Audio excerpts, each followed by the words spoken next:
Good afternoon, and I would like to welcome you to the Money Management Minute. This is something new that we are doing at Mount Zion, and as part of the vision, I'm a big believer in economic empowerment. And so that people should have the resources and the finances that they need to sustain themselves in life. Let me make this clear. Everyone may not be rich, but everybody should be financially comfortable, able to not struggle over bills day to day. And one of the initiatives that we're seeking to do at the church is our Operation 10K campaign. The Operation 10K campaign is to save $10,000 over the course of the next year. And this money is to be utilized for your household. It's your emergency savings, emergency money. It's not to give to the church, it's your emergency money. This money's for your household. And so to empower families to do that, that is a major initiative and endeavor I'm seeking to undertake. Now, for those who don't know, my name is Reverend Mark Riddicks, and my background is in finance, actually. Before I even went to seminary or even thought about preaching, which was the will of God for me, I was an undergraduate major and graduated degree in finance, and then went to graduate school for a master's in finance. And so that's an area of expertise of mine before I even went to seminary. And so I would like to see everybody prosper economically. So our 10,000 campaign is every family should save $27.40 a day. $27.40 a day. This equates to about $833 on a monthly basis. And some may not think it's possible, but it is. It is possible to save this amount in a month. And so if you save $27.40 a day, you will hit the $10,000 level. That will come about. And so that's the goal. If you say you can't do that, then set your goal for $13.70 a day. That will allow you to hit the $5,000 level. So $13.70 will give you 5,000 at the end of the course of the year. The goal is December 31st of 2024 to have $10,000. And that money should be in a savings account because the first 10,000 goes to savings. Then anything we build above that, we can start investing. During latter weeks, I'll talk about in terms of you can invest in equities, which are stocks. You can invest in bonds, corporate bonds, savings bonds. They have treasury bills, T-bills. There are so many things to invest in, fractional real estate, different things you can do. But the first thing is to get the 10,000 in savings. So I want you to say, you can do that. I can save $10,000. And we want to put that money not in Bank of America, not in JP Morgan Chase, not in Citigroup, not in PNC Bank. The big banks pay horrible interest. You get paltry returns. You will earn 0.10%.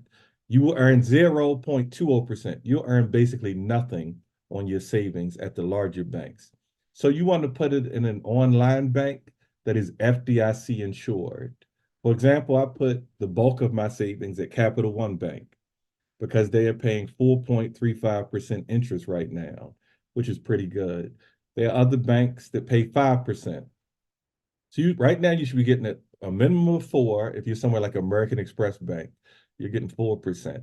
To a maximum of, you might get 5, 5.1, 5.2. But if you're not getting 4% on your savings, you need to put that in a FDIC insured online bank.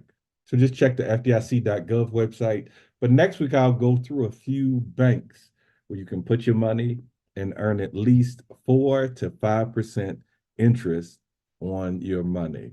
So our goal is to be wise stewards over what God has given us. And I live by this philosophy. I always have, I call it 10, 10, 80. I give the first tenth to God. The second tenth I give to myself. I save it or invest it, then live off of 80%. And if you're willing to sacrifice for a few years and live frugally and budget, and you can't do what everybody else does, take the trips, buy the big stuff everybody else does during that time period, So you can't live your life like other people. But then you live the rest of your life like no one else can because you'll have resources and money that no one else has. So I want to change our mentality. Do not be a consumer, be a saver, be an investor. I always tell people instead of buying Gucci first, buy the stock. Instead of buying Louis Vuitton, buy the stock first.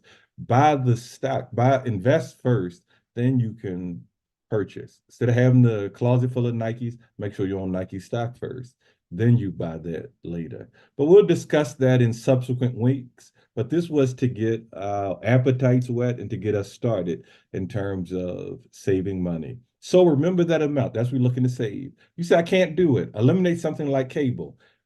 A cable bill runs about $217 a month, the average cable bill. That'll save you $200. Eliminate Starbucks coffee. You'll spend $8, $10 just drinking coffee a day. That can run you easily $300 a month. That's another $300. Right there, you've saved about $517. There are other things that we can cut out. Instead of ordering DoorDash all the time, paying $5, $6 in fees.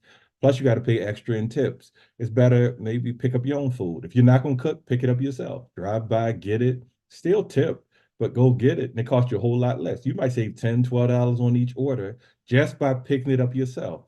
But we're going to utilize different tips and resources to aim to build wealth.